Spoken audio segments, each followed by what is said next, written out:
Bill Winters, the CEO of Standard Chartered Group, is still with us, but it gives me great pleasure to welcome Dr. Andrew Forrest. He is the chairman of Fortescue Future Industries.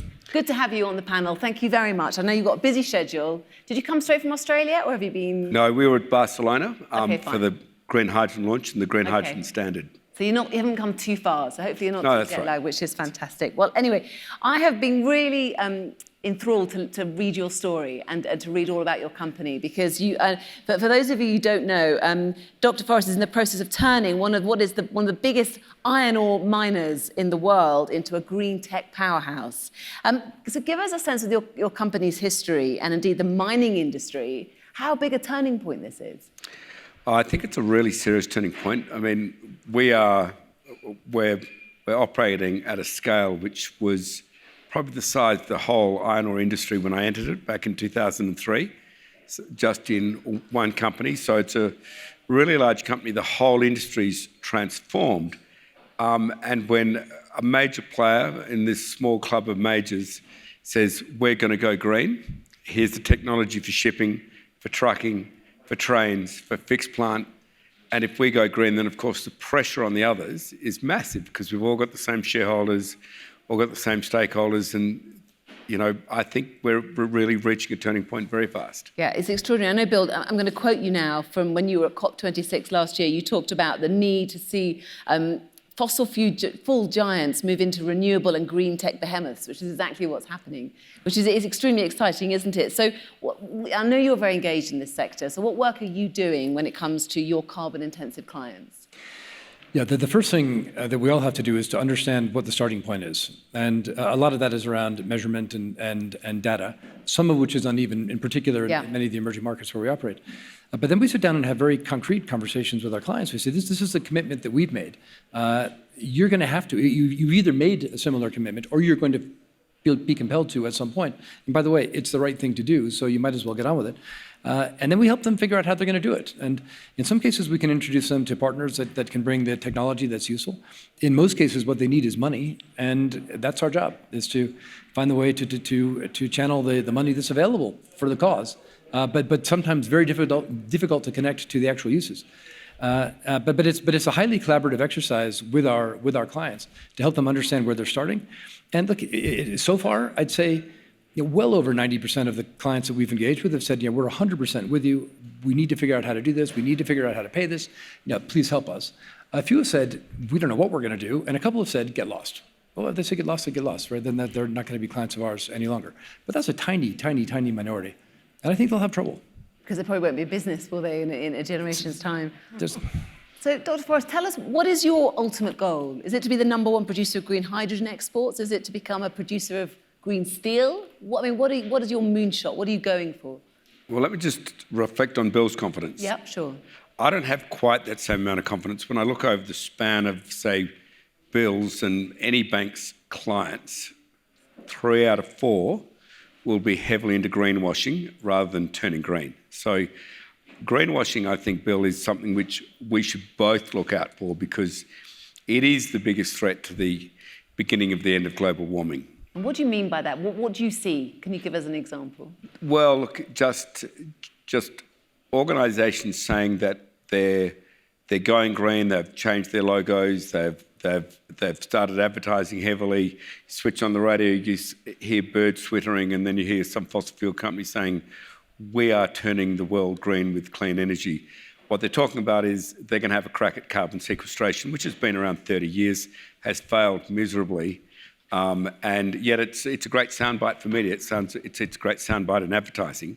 But if you look through it as an ecologist, as a statistician, it just doesn't stack.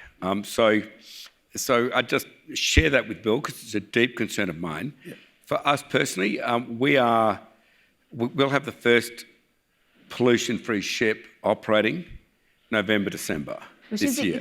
That's an extraordinary thing, isn't it, in such a short space of time? Yeah, every time I went to Man Engineering or to any of the really big shipping companies, they said, look, well, come and see us in the early 2030s. And I said, no, I mean next year.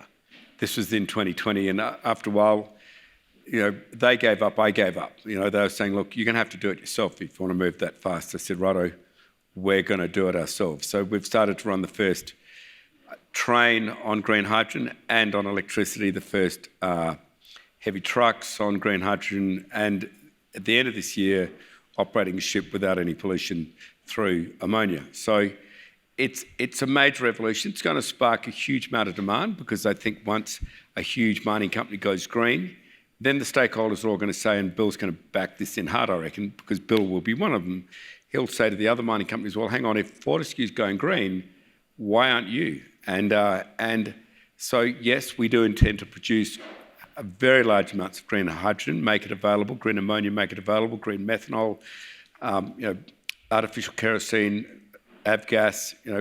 The technologies are changing super fast here, and I think the world's really at a tipping point. And the process of making steel? Look, I have to admit to being really excited about steel. I've just come out of a think tank in Barcelona with all of the Fortescue leadership. There's two really great ways to make green iron and green steel. One is obviously using hydrogen to reduce the iron. One of our great friends and customers is ThyssenKrupp. They say every kilo of hydrogen they make to make a kilo of steel saves 26 kilos of carbon dioxide hitting the atmosphere. So they're really keen on getting hydrogen into their blast furnaces as quickly as possible. Has so many positive impacts. There is another way also, which we're exploring, which is to make green iron through electrolysis. And that's also incredibly innovative. You need huge amounts of cheap electricity. But both these are heading the world towards green iron, green steel future. And it's inspired. I agree with Andrew on the greenwashing point. Up to this point, I would say up and probably till a year ago, the bulk of the energy was going into words rather than action. Here, Bill. I think what's changed is it's a little bit of a pincer movement on the world, but let's call it the corporate world for now, where you've got stakeholders have been very clear what their expectations are, without being very prescriptive about what that means. But the pressure is on the money. And the pressure is on the supply chain. And so when we talked to Graham from Unilever just a few minutes ago, Unilever is fundamentally reconfiguring their supply chain because they've made their own commitments to their own stakeholders, and they're honoring those commitments. For sure, they're honoring them. And so for those companies that think that they can carry on job-owning or greenwashing or giving the words, they've got money that is saying you're not going to get financing. And they've got people who are buying their product. We're going to say, we're not going to buy your product. And you know that very well. You feel that acutely. And so that pincer movement, which, by the way, has nothing to do with government, right? It has nothing to do with government saying, you can't do this anymore. It would be wonderful if government said some of this stuff. But let's not count on that, right? Let's not count on that. Let's talk about governments now, because also we've got a change of government. But I just have to say, but what's changed is that pincer movement is moving people. If you were inclined to greenwash, it's just not going to work anymore. Yeah. If you were disinclined to greenwash, the tools are there to, as you're making very clear, you're developing these tools to actually affect a net zero transition. Okay.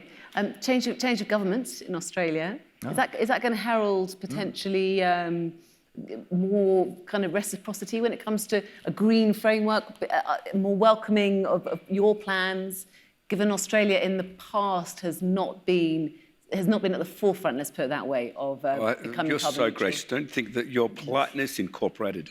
Look, We're massively behind the curve, because you're very heavily towards commodities, aren't you, in Australia, obviously? Yeah, I'd have to say that it's really hard to encourage green industry, green ammonia, green hydrogen, green electricity, when your government and your government policy isn't actually in favour of it. Like they were making a big song and dance out of some hydrogen hubs, etc. But in fact, what you need is broad policy, and we were getting nowhere with that. We had a climate minister who was an energy minister, who was an industry minister, who was one of the world's biggest coal advocates. So we probably weren't going to move that fast. And it really needs, I think, the new opposition to look at themselves and say, actually, we called that wrong.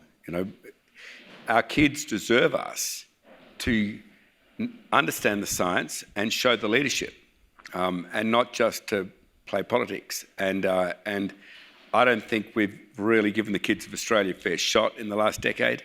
And I think this new government, at least, will certainly be holding them to account, as will so many others, to say, come out of the dark ages, Australia. You have all the sun and wind in the world. And the space.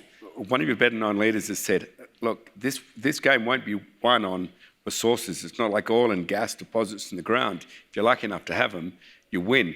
Wrong. This game is going to be won on leadership. Sovereign leadership, banking leadership, financial leadership, industry leadership.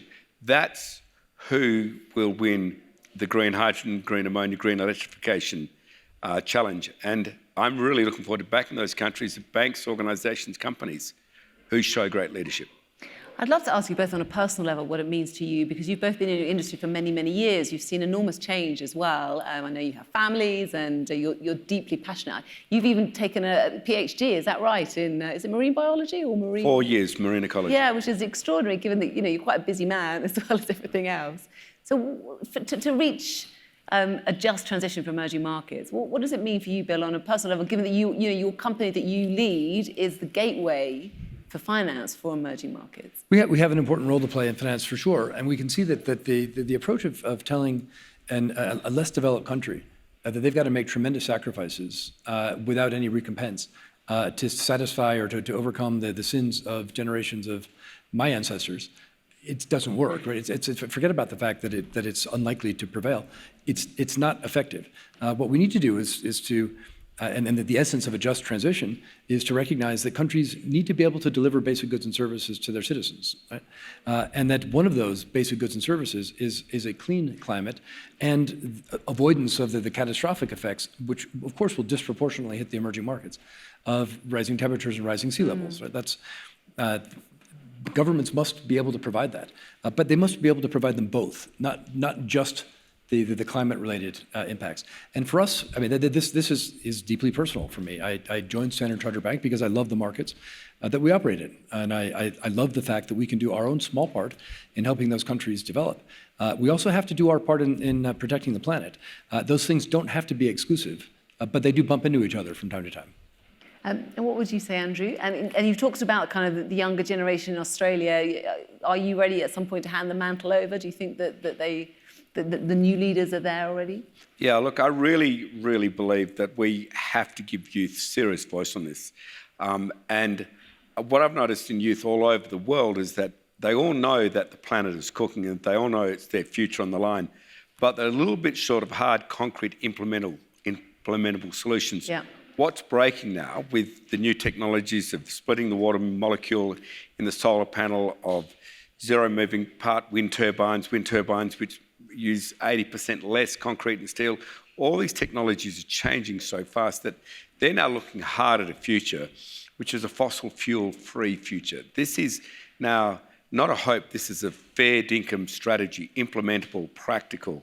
And so I want to give the youth of the world the weapons to really believe that they can go into a world where they don't have the threat of global warming hanging over their heads. And what I particularly love is that the renewable energy, is in Central Asia, it's in developing Asia, it's in Latin America, it's in Africa, it's in Middle East, North Africa, it is everywhere. Solar, wind, hydro, geothermal are abundant in these wonderful countries, and it's up to us, people like Bill in capital markets, myself in industrial leadership, to persuade these nations, hey, look, give your own youth, give your own people a chance, give your economy a huge boost.